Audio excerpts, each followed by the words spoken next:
I would consider high-quality rooms like this one, the ones most of us like to go to, are not as many, and you need to track them down, just like people need to track us down here, so.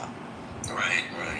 Well, that's what I found, because when I went in, I sort of dipped my toe in a couple of times, and I just did not find I just didn't find our community there, and the people who were there were sort of the lower echelon that I just wasn't interested. There's just something about it. It's not the same. So for whatever issues we have with Clubhouse, they have attracted a really good community. I mean, I like you guys. That's the reason why I'm here. So, anyway, we'll get this. Like you too, dear Ben. Thank you, Parisian.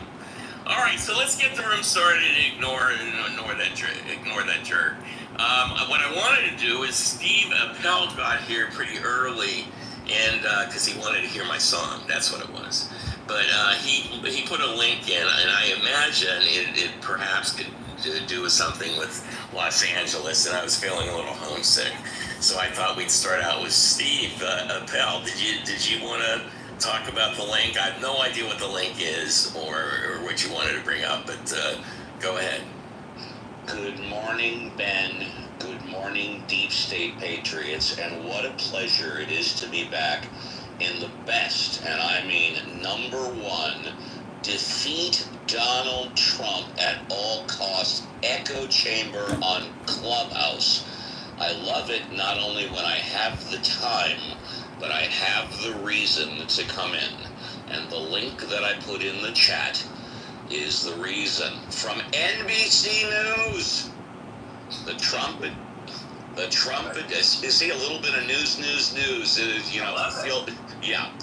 The Trump administration has sued the city of Los Angeles over its immigration policies, claiming the city's law discriminates against federal law enforcement agencies by treating them differently from other law enforcement authorities. The lawsuit, which was filed in the Central District of California, notes up at the top that Donald Trump campaigned and won the presidential election on a platform of deporting the millions of illegal immigrants the previous administration permitted through its open borders policy to enter the country unlawfully. The suit, which names Mayor Karen Bass, the city council, and the city council president, Marquise Harris Dawson, as defendants, claims that Los Angeles laws and policies obstruct the enforcement of immigration laws. A spokesperson for Mayor Bass did not immediately respond to a request for comment.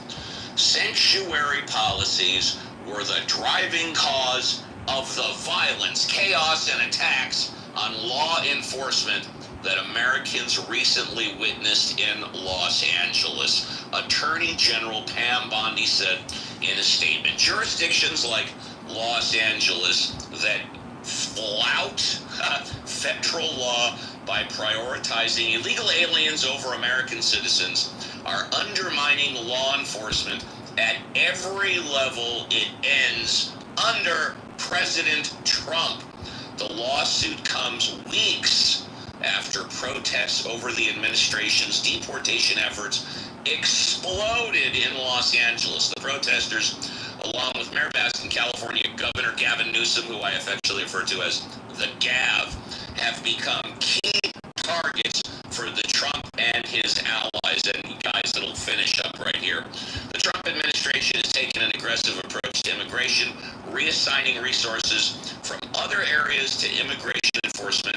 One of Bondi's first acts as Attorney General was to announce a lawsuit against New York over its sanctuary policies. In Los Angeles, Trump and Newsom squared off over the use of the National Guard troops in the city in response to the protests. So, Ben, there's your story.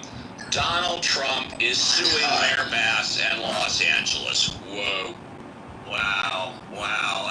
You know what? That that seems to me to have come from the pen of Stephen Miller. Like, exactly. It's like he's now writing legal briefs. Well, now that we have one Steve, I think it's a good segue. Thank you, Uncle Steve. That was great. Stephen Crone, I know you've got something up in your PTR, but I'm curious what you think. I mean, is this a frivolous lawsuit that we're talking about here? Yeah, probably. There's a couple of landmark cases in what's called anti-commandeering, which basically say that the federal government can't directly order state law enforcement authorities to do anything. I mean, obviously they're trying to come up with an alternative theory here, but I don't see how you get around the idea that claiming that that states are not cooperating with feds, whereas they would cooperate